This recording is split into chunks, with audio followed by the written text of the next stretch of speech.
Hello friends, कैसे हैं आप लोग। चलिए कंटिन्यू करते हैं अपना डिस्कशन, जिसमें हम लोग डिस्कस कर रहे हैं उत्तर प्रदेश जीके के बारे में। और आज इस कोर्स का 4th लेक्चर है, जिसमें हम लोग एक काफ़ी इंपॉर्टेंट टॉपिक के बारे में बात करेंगे। हम लोग बात करेंगे मृदा के बारे में, मृदा के प्रकारों के बारे में और मृदा अपरदन के बारे में। ठीक है, तो ये काफ़ी इंपॉर्टेंट टॉपिक है। इस टॉपिक से संबंधित जितने भी इंपॉर्टेंट फैक्ट्स, कॉन्सेप्ट्स हो सकते हैं आपके एग्ज़ाम के दृष्टिकोण से, वो सभी कुछ हम लोग डिस्कस करने वाले हैं अपने इस आज के डिस्कशन में। क्लियर। तो सबसे पहले हम लोग इस टॉपिक की थ्योरी कवर करेंगे काफ़ी अच्छे से, और फिर हम लोग वीडियो के एंड में डिस्कस करेंगे इसी थ्योरी पर बेस्ड एमसीक्यूज। क्लियर। तो बिना देरी किए शुरू करते हैं अपना डिस्कशन और बात करते हैं उत्तर प्रदेश की मिट्टी की, मृदा की। चलिए सबसे पहले हम लोग जानते हैं कि जो मृदा है, मिट्टी है, वो क्या होती है, उसकी परिभाषा क्या है, उसके बारे में बात करते हैं। देखिए, आपको याद रखना है कि जो मिट्टी है वो कुछ चीज़ों के परस्पर सहयोग से, इंटरकनेक्शन से बनती हैं। वो चीज़ें क्या हैं? देखिए, मिट्टी में पाए जाने वाले खनिज तत्व, उसमें पाए जाने वाले जैव पदार्थ, जल, वायु, सूक्ष्म जीव, और एक फैक्टर है समय, टाइम। तो ये सारे फैक्टर्स जो हैं आपसी सहयोग से, इंटरकनेक्शन से निर्माण करते हैं मृदा का, मिट्टी का। तो ये आपको याद रखना है। एक ट्रिक है यहाँ पर जिससे मैं भी याद रखता हूँ मृदा की डेफिनेशन, मिट्टी की डेफिनेशन। वो क्या है? देखिए, आपको याद रखना है कि soil is a function of clorpit. Clear. Soil is a function of clorpit, CLORPIT। तो ये आपको याद रखना है, इससे आपको मृदा की डेफिनेशन याद हो जाएगी और आप भूलोगे नहीं। देखते हैं क्या है। देखिए, CL से बनती है क्लाइमेट, जलवायु। मतलब उस क्षेत्र की जलवायु किस प्रकार की है वो डिसाइड करेगी कि वहाँ की मिट्टी किस प्रकार की होने वाली है। दूसरा है O से बनेगा ऑर्गेनिक कंपाउंड, मतलब जो जैव पदार्थ होते हैं वो। ये भी एक डिसाइडिंग फैक्टर है कि मिट्टी वहाँ की किस प्रकार की होने वाली है। ठीक है। आर देखिए क्या होता है। आर का मतलब है रिलीफ, उच्चावच। क्लियर। कि भूमि किस प्रकार की है, भूमि मैदानी है कि नदियों के पास वाली है कि पहाड़ों वाली भूमि है। तो वो सब आता है रिलीफ में, कि वहाँ के उच्चावच किस प्रकार के हैं। तो ये भी एक इंपॉर्टेंट डिसाइडिंग फैक्टर होता है मिट्टी के निर्माण का। क्लियर। पी का देखिए मतलब क्या होता है, पेरेंटल रॉक। मूल चट्टानें किस प्रकार की है? देखिए, मिट्टी का जो निर्माण है वो इन्हीं मूल चट्टानों के टूटने से होता है। ठीक है। मूल चट्टानें टूटती हैं और वो टूटकर छोटे छोटे टुकड़ों में विभक्त हो जाती है और अंततः निर्माण होता है मिट्टी का। तो वहां पर पाए जाने वाले जो पेरेंटल रॉक्स हैं, मूल चट्टानें हैं, उनकी कंपोजिशन क्या है, वो किस प्रकार की चट्टानें हैं। क्लियर। चट्टानें बहुत प्रकार की हो सकती हैं, अवसादी चट्टानें हो सकती हैं, आग्नेय चट्टानें हो सकती हैं। तो जिस प्रकार की वहां पर मूल चट्टानें मिलेंगी उसी प्रकार की वहां पर मिट्टी मिलेगी। ठीक है। और अंत में जो फैक्टर है वो है टाइम। देखिए, मिट्टी को बनने में समय की जरूरत पड़ती है। हजारों सालों में जो है वो मिट्टी का निर्माण होता है। जो टाइम जो है वो भी एक डिसाइडिंग फैक्टर है। आई होप कि आप इसको समझ गए हैं। देखिए, मैं आपको बताऊं कौन कौन से फैक्टर हैं। यहां से एग्जाम में क्वेश्चन आता है, आपको याद रखना है। क्वेश्चन इस प्रकार से आएगा, आपसे ये पूछा जाएगा कि मिट्टी के निर्माण में निम्नलिखित में कौन से कारक हैं या नहीं है। तो ये 5 कारक हैं। कौन कौन से? क्लाइमेट, जलवायु, ऑर्गेनिक कंपाउंड, जैव पदार्थ, रिलीफ, उच्चावच, समय, और मूल चट्टानें, पेरेंटल रॉक। तो ये 5 कारक हैं। इन्हीं के कारण जो है किसी भी क्षेत्र की मृदा का, मिट्टी का निर्माण होता है। तो इनके नाम आपको याद रखने हैं। राइट। आगे बात करते हैं। देखिए, अब हम लोग बात करते हैं उत्तर प्रदेश की जो मृदा है, मिट्टी है, उसके विभाजन की। राइट। तो देखिए, उत्तर प्रदेश की जो मिट्टी है उसको हम 3 भागों में बांट सकते हैं। पहला कौन सा है? भाबर एवं तराई क्षेत्र वाली मृदा। क्लियर। दूसरा है जो उत्तर प्रदेश का मैदानी क्षेत्र है, वहां पर पाए जाने वाली मिट्टियां।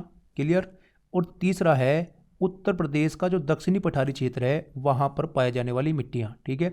तो उत्तर प्रदेश की मिट्टी को हम 3 भागों में बांटकर पढ़ेंगे। लेकिन उत्तर प्रदेश की जो मिट्टी है उसको डिस्कस करने से पहले मैं आपको समझाऊंगा उत्तर प्रदेश के भौतिक विभाजन के बारे में। क्लियर। क्योंकि देखिए, बिना उत्तर प्रदेश के भौतिक विभाजन को समझे आप उत्तर प्रदेश की मिट्टियों के बारे में अच्छे से नहीं समझ पाओगे। ठीक है। तो सबसे पहले हम लोग बात करेंगे उत्तर प्रदेश के भौतिक विभाजन के बारे में। देखिए, उत्तर प्रदेश को जो है वो भौतिक आधार पर 3 भागों में बांटा जाता है। एक है उत्तर प्रदेश का भाबर एवं तराई क्षेत्र। क्लियर। दूसरा है उत्तर प्रदेश का मैदानी क्षेत्र, और तीसरा है उत्तर प्रदेश का दक्षिणी पठारी क्षेत्र। क्लियर। तो सबसे पहले हम लोग इन तीनों क्षेत्रों के बारे में बात करेंगे काफी डिटेल में। इनका निर्माण किस प्रकार से हुआ है उसके बारे में बात करेंगे। तो देखिए, अगर आप लोगों ने ये अच्छे से समझ लिया, उत्तर प्रदेश के भौतिक विभाजन के बारे में अच्छे से समझ लिया, तो यहाँ पर पाए जाने वाली जो मिट्टियाँ हैं उनके बारे में आप बड़ी आसानी से समझ लोगे। ठीक है, तो सबसे पहले हम लोग उत्तर प्रदेश के भौतिक विभाजन के बारे में बात करते हैं और फिर हम लोग बात करेंगे इन्हीं क्षेत्रों में पाए जाने वाली मिट्टियों की। ठीक है, तो चलिए बात करते हैं उत्तर प्रदेश के भौतिक विभाजन की। तो सबसे पहले बात करते हैं उत्तर में भाबर एवं तराई क्षेत्र की। देखिए, जो भाबर एवं तराई क्षेत्र है वो पश्चिम में सहारनपुर से लेके पूर्व में देवरिया तक फैला हुआ है। ठीक है, और जो भाबर क्षेत्र है, भाबर क्षेत्र मिलता है उत्तर दिशा में, और जो तराई क्षेत्र है, तराई क्षेत्र भाबर के ठीक दक्षिण में उसी से सटा हुआ क्षेत्र है। तो ये पॉइंट आपको याद रखना है।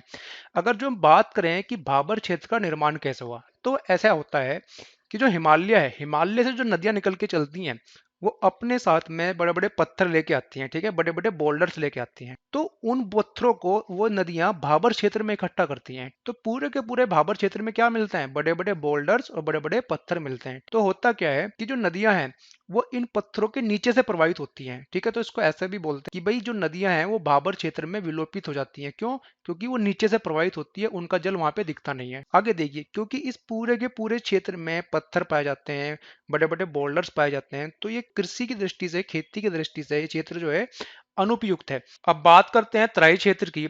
देखिए, जो तराई क्षेत्र है वो भाबर क्षेत्र के ठीक दक्षिण में उसी से सटा हुआ क्षेत्र है, और यहाँ पे जो निक्षेप मिलता है वो महीन कणों के रूप में मिलता है। देखिए, जो भाबर क्षेत्र में जो नदियां विलोपित हो गई थी वो वापस आके तराई क्षेत्र में रीइमर्ज होती हैं, दिखती हैं। इस कारण यहाँ पे पानी हमेशा भरा रहता है।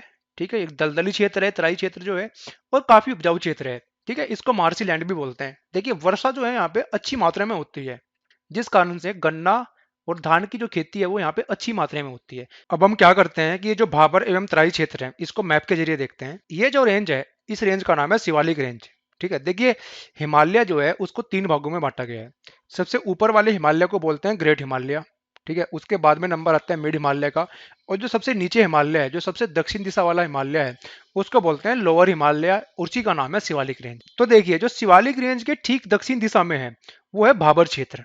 ठीक है, और भाबर क्षेत्र में आपको पता ही है, ठीक है, बड़े बड़े बोल्डर्स पाए जाते हैं, ये मैंने आपको बता दिया। तो शिवालिक रेंज के ठीक दक्षिण में जो सटा हुआ क्षेत्र है वो है भाबर क्षेत्र, तो ये आपको याद रखना है। बात करें तराई क्षेत्र की, तो तराई क्षेत्र इस तरीके से है, भाबर क्षेत्र के दक्षिण में उससे सटा हुआ क्षेत्र जो है वो है तराई क्षेत्र। ठीक है, ये मार्सीलैंड है, दलदली क्षेत्र है, ये मैंने आपको बता दिया। इसमें क्या है, इसमें बड़े बड़े वन पाए जाते हैं, पेड़ पौधे पाए जाते हैं, ये सब इस क्षेत्र में पाया जाता है। ठीक है, तो ये क्षेत्र क्या है, ये है तराई क्षेत्र। अगर जो हम ये बात करें कि उत्तर प्रदेश के कौन कौन से जिले हैं जो तराई क्षेत्र के अंदर आते हैं, उनको देख लेते हैं एक बार। देखिए, बिजनौर, रामपुर, बरेली, पीलीभीत, लखीमपुर खीरी, बहराइच, गोंडा, बस्ती, गोरखपुर, देवरिया, कुशीनगर। तो ये सब जिले हैं जो तराई क्षेत्र के अंदर आते हैं। चलिए आगे चलते हैं।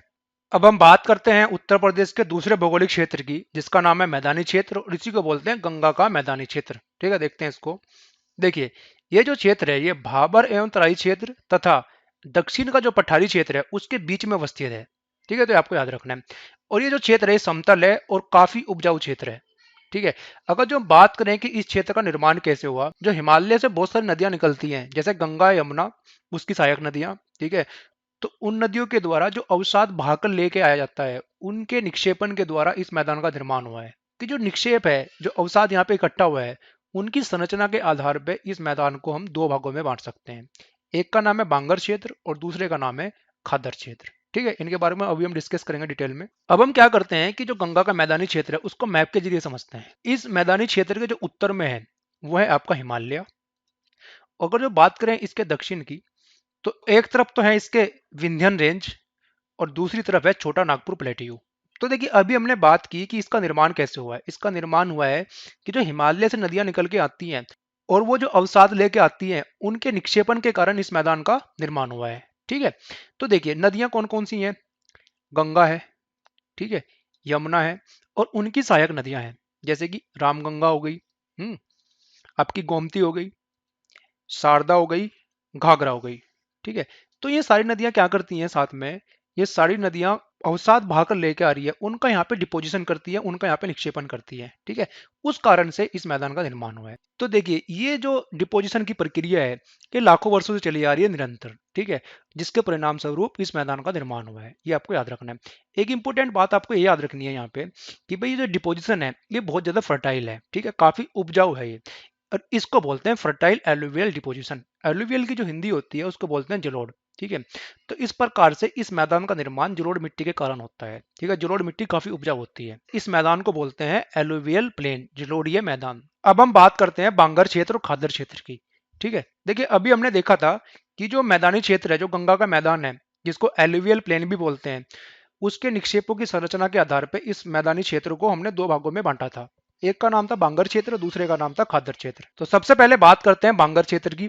देखिए जो बांगर क्षेत्र है वो पुराने जलोढ़ मिट्टी वाला क्षेत्र है, ठीक है, या फिर इसको ऐसे कहें कि इसका निर्माण पुराने जलोढ़ मिट्टी के कारण हुआ है। ये वो क्षेत्र है जहां पे नदी सैकड़ों वर्ष साल पहले बहा करती थी, और इस क्षेत्र की जो ऊंचाई है वो कंपैरेटिवली ज्यादा है। इस कारण होता क्या है कि जब नदी में बाढ़ आती है तो उसका पानी इस क्षेत्र तक नहीं पहुंच पाता। सैकड़ों वर्षों से बांगर क्षेत्र में जो खेती है वो निरंतर की जाती आ रही है, ठीक है। उसके कारण हुआ क्या है कि इस क्षेत्र की जो उर्वर क्षमता है, उर्वर शक्ति है, वो काफी कम हो गई है। बात करते हैं खादर क्षेत्र की। जो खादर क्षेत्र है वो क्षेत्र है जहां पर नदी फिलहाल बह रही है, ठीक है, या फिर उसको ऐसा कहें कि नदी के आसपास वाला जो क्षेत्र है उसको बोलते हैं खादर क्षेत्र, ठीक है। इस क्षेत्र का निर्माण नई जलोढ़ मिट्टी के कारण होता है जो कि काफी उपजाऊ होती है, और क्योंकि ये नदी के पास वाला क्षेत्र है तो जब नदी में कभी बाढ़ आएगी तो बाढ़ का पानी इस क्षेत्र में प्रवेश करता है, तो ये बाढ़ ग्रसित एरिया है। आई होप कि आपको बांगर क्षेत्र और खादर क्षेत्र के बीच में जो डिफरेंस है वो क्लियर हो गया होगा। इसको फिगर की सहायता से समझते हैं, देखते हैं इसको। देखिए ये है हिमालय, ठीक है, और इसके ठीक दक्षिण में जो है वो है भाबर क्षेत्र, और इसके ठीक दक्षिण में यह है तराई क्षेत्र, ठीक है, इसकी भी हम बात कर चुके हैं। देखिए यह है रिवर वैली जहां पे नदी फिलहाल बह रही है, ठीक है, नदी घाटी है ये। तो इस नदी का जो आसपास का जो क्षेत्र है इसको बोलते हैं खादर क्षेत्र, और नदी से जो दूर क्षेत्र है जहां पे नदी बहुत पहले बहा करती थी उसको बोलते हैं बांगर क्षेत्र। आई होप कि आपको समझ में आ गया होगा। चलिए इसको ऐसे देखते हैं। देखिए ये नदी है जो बह रही है, और इसके जो पास वाला क्षेत्र है इसको बोलते हैं खादर क्षेत्र, ठीक है, और इससे जो दूर क्षेत्र है जहां पर नदी पहले बहा करती थी उसको बोलते हैं बांगर क्षेत्र। और ये जो दोआब क्षेत्र है ये होता है दो नदियों के बीच वाला क्षेत्र। अब हम बात करते हैं उत्तर प्रदेश के तीसरे भौगोलिक क्षेत्र की, जो कि है दक्षिण का पठारी क्षेत्र। जो उत्तर प्रदेश के दक्षिण में पठारी क्षेत्र है उसमें आती है विंध्यन रेंज, ठीक है। इसको जरा देखते हैं मैप के जरिए। देखिए ये है यहाँ पे विंध्यन रेंज, इसकी लोकेशन के बारे में आपको पता होना चाहिए, ठीक है। विंध्यन रेंज से बहुत सारी नदियां निकलती है, जैसे कि चंबल, फिर उसके बाद में बेतवा, बेतवा नदी भी यहीं से निकलती है, और फिर बेतवा की एक सहायक नदी है जिसका नाम है दसान नदी, ठीक है, वो भी यहीं से निकलती है, विंध्यन रेंज से निकलती है, और केन नदी, ठीक है। तो ये सारी की सारी नदियां कहाँ से निकलती हैं? सारी की सारी नदियां निकलती हैं विंध्यन रेंज से, ठीक है, इनके बारे में आपको पता होना चाहिए। और ये सारी की सारी नदियां किसकी सहायक नदी हैं? ये है यमुना नदी की, ठीक है, तो ये भी आपको पता होना चाहिए। अभी हम विंध्यन रेंज के बारे में देखते हैं थोड़ा। देखिए जो ये विंध्यन रेंज है ये ब्रोकन रेंज है, ये टूटी फूटी रेंज है, ठीक है, ये कंटिन्यूअस नहीं है, जिसका विस्तार जो है पश्चिम में गुजरात से लेके मध्य प्रदेश को होते हुए यूपी में वाराणसी तक है, ठीक है, तो ये आपको याद रखना है। और जो विंध्यन रेंज है ये मालवा प्लेट्यू का साउदर्न एज है। जो मालवा प्लेट्यू है उसकी लोकेशन है ये यहाँ पे, तो मालवा प्लेट्यू का ये दक्षिणी छोर है विंध्यन रेंज, ठीक है। देखिए विंध्यन रेंज को दो ब्रांचों में बांट सकते हैं, एक उसकी नॉर्दर्न ब्रांच, उत्तरी ब्रांच, जिसको बोलते हैं हम कैमूर रेंज, ठीक है, और उसकी दक्षिणी ब्रांच। अगर जो इसकी बात करें उत्तरी ब्रांच की बात करें जिसको कैमूर रेंज बोलते हैं, ये जो है ये सोन नदी के उत्तर में है, और इसका जो विस्तार है ये पश्चिमी बिहार तक है। अगर जो बात करें साउदर्न ब्रांच की, दक्षिणी ब्रांच की, ये सोन नदी और नर्मदा नदी के बीच में है। देखिए जो साउदर्न ब्रांच है विंध्यन रेंज की मैकाल रेंज से मिलती है। मैकाल रेंज जो है वो सतपुड़ा रेंज का ही भाग है, ठीक है, और वो जो मीटिंग पॉइंट है वहां पर है अमरकंटक प्लेट्यू, जहां से सोन नदी निकल के चलती है।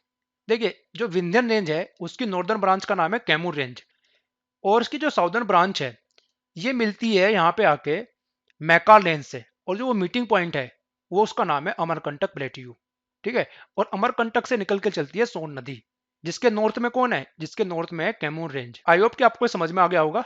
तो उत्तर प्रदेश के भौतिक विभाजन के बारे में हम लोगों ने काफ़ी डिटेल में समझ लिया है। आई होप कि आपको ये समझ में आ गया होगा। अब हम लोग बात करते हैं उत्तर प्रदेश की मिट्टियों के बारे में। देखिए मैंने आपको बताया था शुरू में कि उत्तर प्रदेश की मिट्टियों को हम लोग 3 भागों में बांट सकते हैं। कौन कौन सी हैं वो? भाबर एवं तराई क्षेत्र में पाई जाने वाली मिट्टियाँ, दूसरी हैं उत्तर प्रदेश के मैदानी क्षेत्र में पाई जाने वाली मिट्टियाँ, और तीसरी हैं दक्षिणी पठारी क्षेत्रों में पाई जाने वाली मिट्टियाँ। ठीक है, एक एक करके इनके बारे में देखते हैं। देखिए, सबसे पहले बात करते हैं भाबर एवं तराई क्षेत्र वाली मिट्टियों की। इसमें भी सबसे पहले बात करते हैं हम लोग भाबर क्षेत्र की मिट्टी के बारे में। तो देखिए, अभी आपको मैंने बताया कि भाबर क्षेत्र का निर्माण किस प्रकार से होता है, राइट। भाबर क्षेत्र का निर्माण जो है वो नदियों के द्वारा बहाकर लाए गए भारी निक्षेपों से होता है।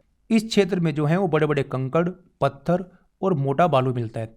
इस कारण से होता क्या है कि ये जो क्षेत्र है, इस क्षेत्र की जो मिट्टी है वो खेती के लिए अनुपयुक्त होती है, आपको याद रखना है। और मैंने आपको बताया कि इस क्षेत्र में जो नदियां हैं वो पत्थरों के नीचे से प्रवाहित होती हैं, इस कारण से इस क्षेत्र में नदियां जो हैं वो विलुप्त हो जाती हैं। ठीक है, तो इतना ही आपको याद रखना है भाबर क्षेत्र की मृदा के बारे में। आगे बात करते हैं तराई क्षेत्र की मृदा के बारे में, ये भी आपको याद रखना है। देखिए, तराई क्षेत्र की जो मिट्टी है उसका निर्माण किस प्रकार से होता है वो आपको याद रखना है, राइट। नदियों के द्वारा बहाकर लाए गए जो महीन निक्षेप है, जो बारीक निक्षेप है, उसके कारण निर्माण होता है तराई क्षेत्र की मिट्टी का। क्लियर? ये जो मिट्टी है ये नमी युक्त मिट्टी होती है, दलदली मिट्टी होती है, और ये मिट्टी जो है उपजाऊ मिट्टी होती है। क्लियर? इस कारण से ये जो मिट्टी है तराई क्षेत्र वाली, ये कृषि के लिए, खेती के लिए उपयुक्त मिट्टी होती है, और इस क्षेत्र में धान एवं गन्ने की खेती की जाती है। तो ये भी आपको याद रखना है। आगे अब हम लोग बात करते हैं उत्तर प्रदेश के जो मैदानी क्षेत्र है वहां पर पाए जाने वाली मिट्टियों की। क्लियर? तो इसके बारे में मैंने आपको बताया कि उत्तर प्रदेश का जो मैदानी क्षेत्र है उसका निर्माण किस प्रकार से हुआ है। ठीक है, तो आपको याद रखना है कि जो उत्तर प्रदेश का मैदानी क्षेत्र है उसका निर्माण हुआ है मुख्यतः गंगा, यमुना और इनकी सहायक नदियों के द्वारा लाए गए अवसादों के कारण। क्लियर? इस मैदानी क्षेत्र का निर्माण जो है वो प्लीस्टोसीन युग से शुरू हुआ था और वो अभी तक भी चल रहा है। ठीक है, तो ये चीज़ आपको याद रखनी है। बात करते हैं कि इस क्षेत्र में किस प्रकार की मिट्टियां मिलती हैं। तो देखिए, आपको याद रखना है यहाँ पर मिलती है जलोढ़ मिट्टी, एलुवियल सोइल, कछारी भी बोलते हैं इसको, काप मिट्टी या फिर भात मृदा। क्लियर? तो इसके बारे में आपको याद रखना है। और ये जैसे कि मैं आपको बता चुका हूँ कि इस मिट्टी का निर्माण नदियों के द्वारा बहाकर लाए गए अवसादों के निक्षेपण से होता है। ठीक है, इसी प्रकार की मिट्टी को हम लोग बोलते हैं जलोढ़ मिट्टी, एलुवियल सोइल। क्लियर? आगे बात करते हैं जलोढ़ मिट्टी की संरचना की। तो देखिए, आपको याद रखना है कि जो जलोढ़ मिट्टी है वो कांप, कीचड़ और बालू इन सब से मिलकर बनी होती है। इस मिट्टी में जो है पोटास और जो चूना है इसकी प्रचुर मात्रा मिलती है, आपको याद रखना है। और एक काफ़ी इंपोर्टेंट फैक्ट इसके बारे में याद रखना है कि जलोढ़ मिट्टी में फास्फोरस, नाइट्रोजन और जीवाश्म, ह्यूमस जो होता है उसकी कमी पाई जाती है। क्लियर? अब मिट्टी के कुछ और प्रकार हैं जिनके बारे में आपको याद रखना है, काफ़ी इंपॉर्टेंट है। पहला है बांगर या फिर इसको बोलते हैं पुरातन काम मिट्टी, दूसरा है खादर मिट्टी, तीसरा है मरुस्थलीय मिट्टी, चौथा है लवणीय एवं क्षारीय मिट्टी। क्लियर? पांचवा है भून मिट्टी और छठा है काली मिट्टी। तो इनके बारे में हम लोग अब डिटेल में बात करते हैं। देखिए, तो सबसे पहले बात करते हैं बांगर मृदा के बारे में। देखिए, बांगर क्षेत्र के बारे में मैंने आपको थोड़ी देर पहले बताया कि बांगर क्षेत्र जो है वो क्षेत्र है जहां पर नदी बहुत पहले बहा करती थी। ठीक है, तो इस कारण से यहाँ पर पाए जाने वाली जो मिट्टी है उसको बोलते हैं पुरानी जलोढ़ मिट्टी। अब जलोढ़ मिट्टी क्यों बोलते हैं? क्योंकि ये भी एक जलोढ़ मिट्टी है।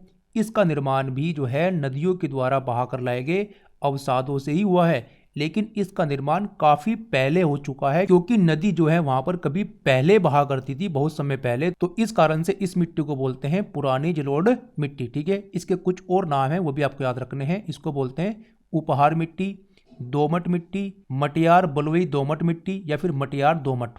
क्लियर? तो ये इसके कुछ नाम है, आपको याद रखने हैं।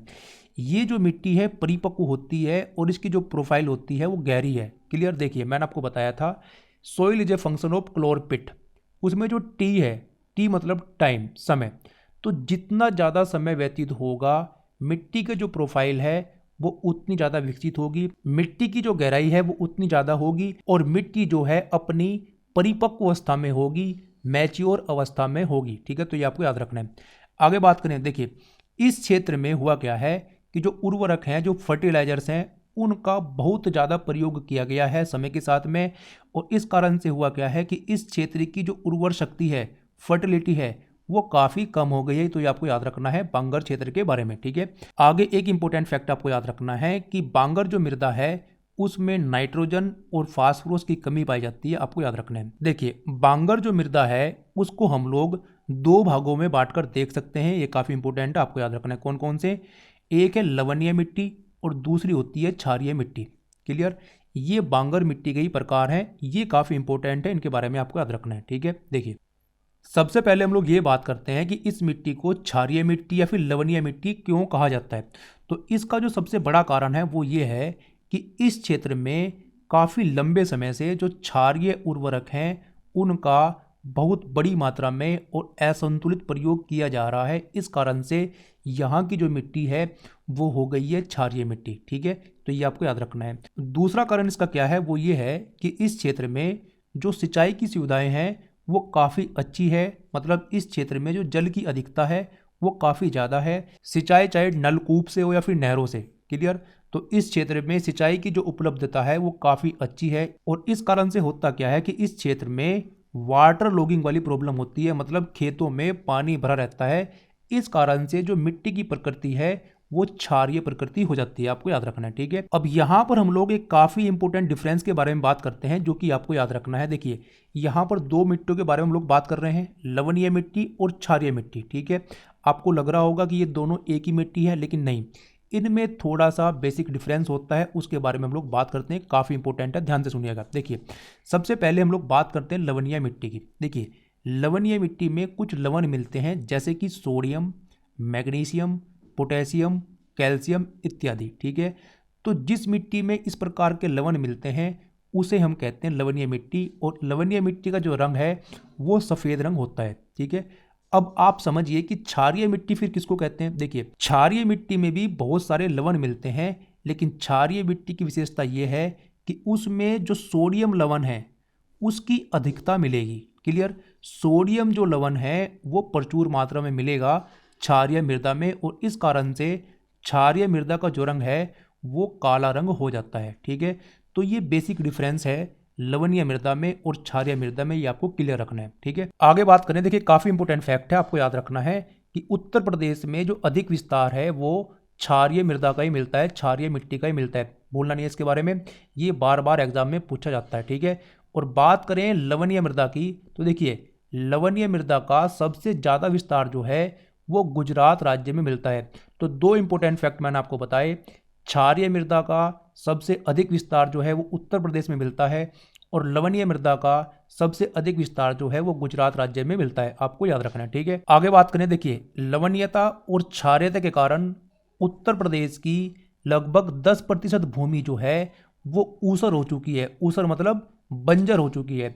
ऊसर भूमि के कुछ और नाम भी हैं जो कि एग्जाम में पूछे जाते हैं, वो भी आपको याद रखने हैं, जैसे कि रे भूमि, बंजर भूमि या फिर कल्लर भूमि। तो ये भी आपको याद रखना है। आगे बात करें। देखिए जो लवणीय मिट्टी है उसकी पीएच कितनी होती है। लवणीय मिट्टी की जो पीएच है वो 8.5 से कम होती है, आपको याद रखना है। और जैसे कि मैंने आपको बताया कि लवणीय मिट्टी में कुछ लवण मिलते हैं जैसे कि सोडियम, पोटेशियम, कैल्शियम, सल्फेट इत्यादि। ठीक है, तो ये भी आपको याद रखना है। बात करें क्षारीय मिट्टी की, क्षारीय मिट्टी की जो पीएच है वो 8.5 से अधिक होती है, और क्षारीय मिट्टी में जो सोडियम लवण है उसकी अधिकता होती है, तो ये भी आपको याद रखना है। बाकी के लवण भी मिलते हैं क्षारीय मिट्टी में, लेकिन सोडियम लवण सबसे ज़्यादा मिलता है। ठीक है, यही एक डिफरेंस क्रिएट करता है लवणीय मिट्टी के बीच में और क्षारीय मिट्टी के बीच में। आगे बात करते हैं। देखिए काफ़ी इंपॉर्टेंट फैक्ट है कि मिट्टी की जो क्षारीयता है उसको कम करने के लिए जिप्सम का प्रयोग किया जाता है, भूलना नहीं है इसके बारे में। आगे बात करें। अब हम लोग बात करते हैं खादर मृदा के बारे में। देखिए खादर क्षेत्र के बारे में मैंने आपको बताया था कि खादर क्षेत्र जो है वो क्षेत्र है जहां पर नदी फिलहाल बह रही है। इस कारण से हुआ क्या है कि खादर मृदा का जो निर्माण हुआ है वो हुआ है नई जलोढ़ मिट्टी के कारण। क्लियर, ये आपको याद रखना है। और चूंकि ये नई मिट्टी है, यहाँ पर अभी कम समय हुआ है नदी को बहते हुए, इस कारण से इस मिट्टी की जो गहराई है वो कम होती है। ये मिट्टी जो है वो अपरिपक्व मिट्टी होती है, ये भी आपको याद रखना है। इस मिट्टी की जो प्रोफाइल होती है वो इतनी ज़्यादा डेवलप नहीं होती। क्लियर, तो ये सारी बातें आपको याद रखनी है खादर मिट्टी के बारे में। ठीक है, तो ये क्या है, ये नवीन अवसादी निक्षेपों से बनी हुई मिट्टी होती है। इस मिट्टी की जो उर्वर शक्ति है, जो फर्टिलिटी है वो काफ़ी अच्छी होती है। अगर जो हम लोग इसका कंपेयर करें बांगर मिट्टी से, तो आपको याद रखना है इस मिट्टी का निर्माण जो है वो नदियों के द्वारा लाए गए महीन निक्षेपों के कारण होता है, और इसी कारण से इस मिट्टी में जो जल धारण करने की क्षमता होती है वो ज़्यादा होती है। क्लियर, आपको याद रखना है। इस मिट्टी का जो रंग है वो हल्का भूरा होता है।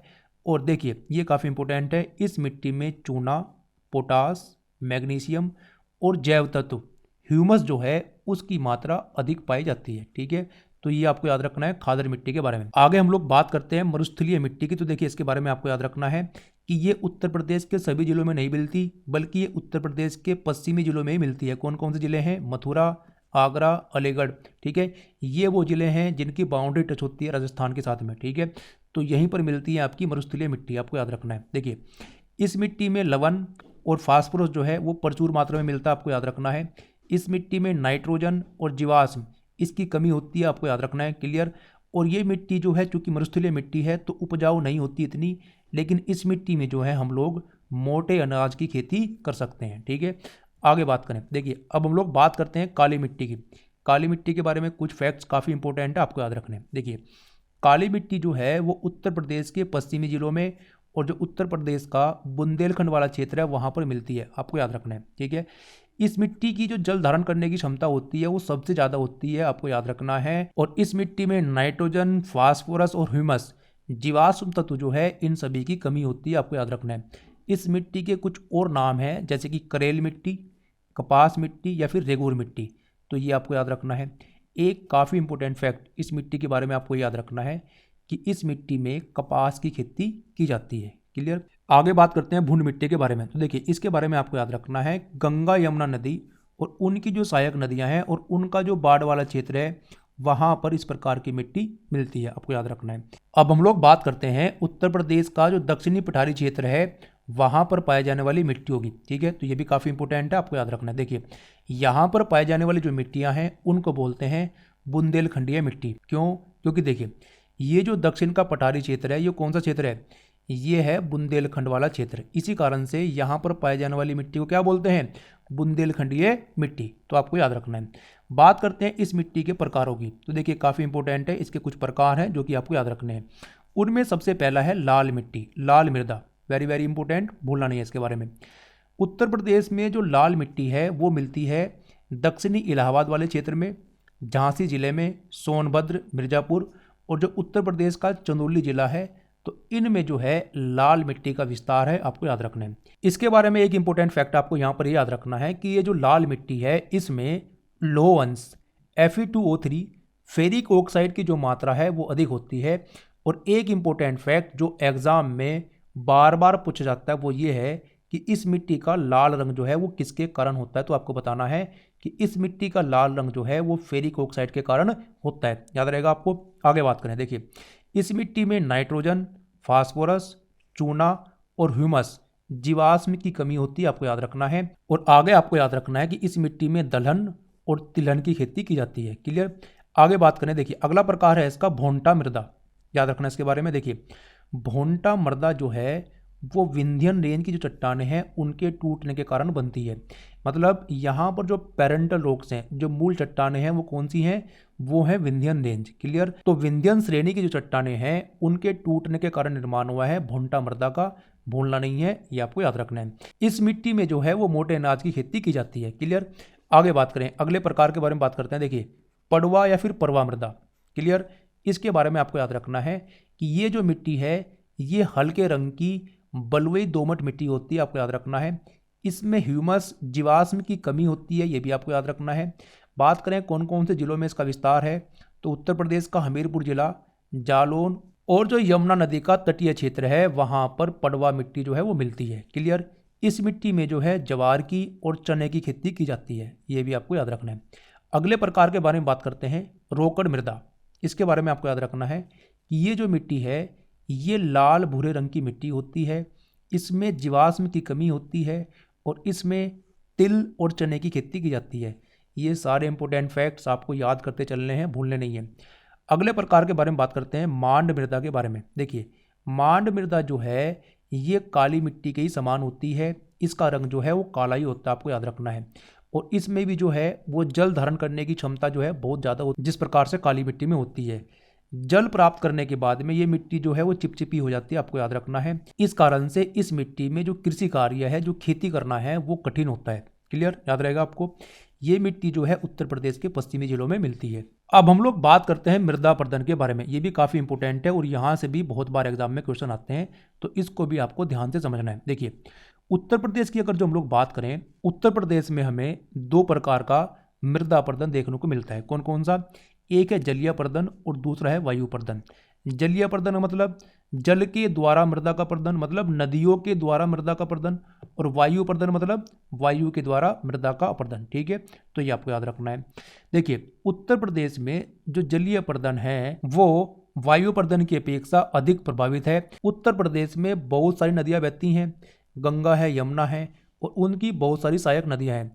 तो इस कारण से जो पूरा का पूरा उत्तर प्रदेश है वो जलीय अपरदन से प्रभावित है, आपको याद रखना है। ठीक है, लेकिन बात करें वायु अपरदन की, तो उत्तर प्रदेश के केवल दक्षिणी पश्चिमी जिले ही जो हैं वो वायु अपरदन से प्रभावित हैं, ये आपको याद रखना है। ठीक है, अब हम लोग बात करते हैं जलीय अपरदन की। देखिए, जलीय अपरदन मतलब जल के द्वारा मृदा का अपरदन, मतलब नदियों के द्वारा मृदा का अपरदन। ठीक है, तो ये क्लियर रखना है आपको। बात करते हैं जलीय अपरदन के प्रकारों की। वेरी वेरी इंपॉर्टेंट फैक्ट है, भूलना नहीं है। देखिए, जलीय अपरदन के 3 प्रकारों के बारे में हम लोग बात करेंगे और यहीं से एग्जाम में क्वेश्चन आता है। कौन कौन से हैं? एक है अवनालिका अपरदन, तो इसका नाम आपको याद रखना है।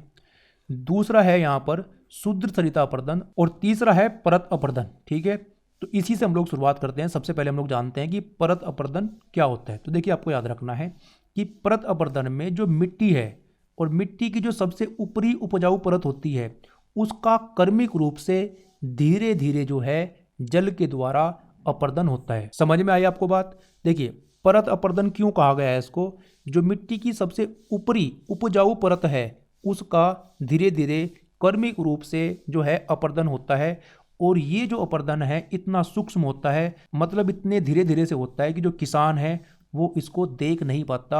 इसी कारण से इस अपरदन को कहा जाता है किसान की मौत। क्लियर? ये बहुत बार एग्जाम में पूछा जा चुका है कि निम्नलिखित में से कौन सा अपरदन जो है उसको किसान की मौत कहा जाता है, तो आपको बताना है परत अपरदन। क्लियर? अब इस अपरदन का थोड़ा बड़ा रूप, थोड़ा वृहत्तम रूप होता है शुद्ध सरिता अपरदन। क्लियर? तो इसके बारे में भी आपको याद रखना है। परत अपरदन में मिट्टी की एक पतली परत जो है वो अपरदित हो जाती है, लेकिन जो शुद्ध सरिता अपरदन है इसमें जो अपरदन है वो थोड़ा बड़ा रूप ले लेता है। देखिए, जो शुद्ध सरिता अपरदन है ये थोड़े ढालदार खेतों में होगा, आपको याद रखना है, और इसमें जो है हमें खेत में पतली पतली जो नालिकाएं हैं वो दिखाई देने लग जाती हैं। तो ये आपको याद रखना है। आगे बात करते हैं तीसरे अपरदन के बारे में, जो कि है अवनालिका अपरदन। देखिए, ये जो अपरदन है ये शुद्ध सरिता का भी बड़ा रूप है, मतलब उसका भी वृहत्तम रूप है, ये आपको याद रखना है। यहाँ पर जो अभी शुद्ध सरिता अपरदन में छोटी छोटी नालिकाएं बनी थी वो जो हैं यू और वी आकार की बड़ी बड़ी अवनालिकाओं का रूप धारण कर लेती है, तो ये आपको याद रखना है, मतलब ये अपरदन का सबसे बड़ा रूप है। उत्तर प्रदेश में ये जो है यमुना और चंबल नदी का जो क्षेत्र है वहां पर देखने को मिलेगा। क्लियर? उत्तर प्रदेश में चंबल नदी के द्वारा अवनालिका अपरदन जो है ये बहुत बड़े पैमाने पर हुआ है, और इसके बारे में एक इंपॉर्टेंट फैक्ट आपको याद रखना है कि वहां पर निर्माण हुआ है बीहड़ों का। क्लियर? चंबल के बीहड़ों का निर्माण जो है वो अवनालिका अपरदन के कारण हुआ है। काफी इंपॉर्टेंट फैक्ट है, भूलना नहीं है। ठीक है, उत्तर प्रदेश का जो इटावा जिला है वो अवनालिका अपरदन से सबसे ज्यादा प्रभावित जिला है, तो ये भी काफी इंपॉर्टेंट फैक्ट है, आपको याद रखना है। तो यहां पर हम लोगों ने बात करी है जलीय अपरदन के बारे में। 3 प्रकार के अपरदन आपको याद रखने हैं। पहला है परत अपरदन जिसको किसान की मौत बोलते हैं, दूसरा है शुद्ध सरिता अपरदन, और तीसरा है अवनालिका अपरदन। ठीक है, तीनों जो हैं जलीय अपरदन के प्रकार हैं, आपको याद रखना है। ठीक है, आगे हम लोग बात करते हैं वायु अपरदन के बारे में। देखिए, उत्तर प्रदेश में जो वायु अपरदन है वो ज़्यादा देखने को नहीं मिलता है। केवल गर्मी के महीनों में जो लू चलती है उत्तर प्रदेश में उसी के कारण से वायु अपरदन देखने को मिलता है, ये आपको याद रखना है। उत्तर प्रदेश का आगरा जिला, मथुरा और इटावा ये वो जिले हैं जो वायु अपरदन से प्रभावित जिले हैं। ये जो जिले हैं ये राजस्थान की सीमा से लगे हुए जिले हैं, यहीं पर जो है वो वायु अपरदन देखने को मिलता है। तो देखिए, यहाँ पर हमारा जो थ्योरी वाला सेक्शन था वो कंप्लीट होता है। हम लोगों ने आज बात की है मृदा के बारे में, मृदा के प्रकारों के बारे में और मृदा अपरदन के बारे में। ठीक है, इस टॉपिक से संबंधित जितने भी इंपॉर्टेंट फैक्ट्स कॉन्सेप्ट्स हो सकते थे आपके एग्जाम के दृष्टिकोण से, वो सभी कुछ हम लोगों ने थ्योरी वाले सेक्शन में कवर कर लिया है। ठीक है, अब आपको क्या करना है, ये सारे फैक्ट्स आपको याद रखने हैं, तभी जाकर आपके एग्जाम में ये काम आएंगे। आप लोग एक काम कर सकते हैं कि इन नोट्स से आप खुद के अपने शॉर्ट नोट्स बना सकते हैं और उनको आपको याद करना है। ठीक है, तभी जाकर आपको अच्छे से फ़ायदा होगा। ठीक है, तो यहाँ पर हम लोगों ने थ्योरी कवर कर ली है। अब हम लोग डिस्कस करते हैं एमसीक्यू, जो कि इसी थ्योरी पर बेस्ड होंगे। चलिए एमसीक्यू डिस्कस करते हैं। क्वेश्चन नंबर 1 की बात करते हैं। देखिए, आपको बताना है कि उत्तर प्रदेश में अवनालिका अपर्दन से सबसे अधिक प्रभावित जिला कौन सा है। इसके बारे में हम लोगों ने बात की है। देखिए, आपको क्या करना है, आपको यहाँ पर वीडियो पॉज करनी है, पहले ये सारे क्वेश्चन खुद से ट्राई करने हैं, इनके आंसर खुद से निकालने हैं और फिर मेरे आंसर से अपना आंसर मैच कराना है। ठीक है, तो इस प्रकार से आपको ये सारे क्वेश्चन सोल्व करने हैं, तभी जाकर आपको इस डिस्कशन का अच्छे से फायदा होगा और आपको पता चलेगा कि आपको कितना कुछ याद हुआ है और आप कितने क्वेश्चन सही कर पा रहे हैं। ठीक है, तो आपको ये क्वेश्चन जो है बड़ी ईमानदारी से सोल्व करने हैं और वीडियो के नीचे आपको जरूर कमेंट करनी है, ये बताना है कि आप कितने क्वेश्चन जो हैं वो सही कर पा रहे हैं इनमें से। ठीक है, तो क्वेश्चन नंबर 1 का जो आंसर होगा वो होगा इटावा जिला। ऑप्शन सी यहाँ पर सही होगा। इटावा जिला जो है उत्तर प्रदेश का, वो अवनालिका अपर्दन से सबसे ज़्यादा प्रभावित जिला है। ठीक है, क्वेश्चन नंबर 2 की बात करते हैं। देखिए, आपको बताना है कि उत्तर प्रदेश के पुरानी काप मिट्टी वाले क्षेत्र को क्या कहते हैं। काप मिट्टी मतलब जलोढ़ मिट्टी, तो पुरानी जलोढ़ मिट्टी वाले क्षेत्र को क्या कहते हैं, ये आपको बताना है। तो देखिए, इसका जो आंसर होगा वो होगा बांगर क्षेत्र। क्लियर, ऑप्शन भी यहाँ पर सही हो जाएगा। और जो नई काप मिट्टी वाला क्षेत्र होता है, नई जलोढ़ मिट्टी वाला क्षेत्र होता है, उसको बोलते हैं खादर क्षेत्र। ठीक है, क्वेश्चन नंबर 3 की बात करते हैं। प्रदेश में वायु अपर्दन से सर्वाधिक प्रभावित क्षेत्र कौन सा है। ठीक है, तो इसके बारे में मैंने आपको बताया था। इसका जो आंसर होगा वो होगा पश्चिमी क्षेत्र। ऑप्शन सी यहाँ पर सही हो जाएगा। ठीक है, आगे बात करें क्वेश्चन नंबर 4 की। काली मिट्टी के समान चिकनी तथा वर्षा ऋतु में गोंद जैसी चिपचिपी मिट्टी को क्या कहते हैं। तो ये मैंने आपको बताया था। देखिए, इसका जो आंसर होगा वो होगा मांड मिट्टी। ऑप्शन बी यहाँ पर सही हो जाएगा। ठीक है, क्वेश्चन नंबर 5 की बात करते हैं। महीन अवसादों वाली मिट्टी से निर्मित क्षेत्र को किस नाम से पुकारा जाता है। ठीक है, तो देखिए, महीन अवसादों वाली जो मिट्टी होती है उससे निर्मित क्षेत्र को कहा जाता है तराई क्षेत्र। क्लियर, तो यहाँ पर आंसर हो जाएगा ऑप्शन ए, तराई क्षेत्र।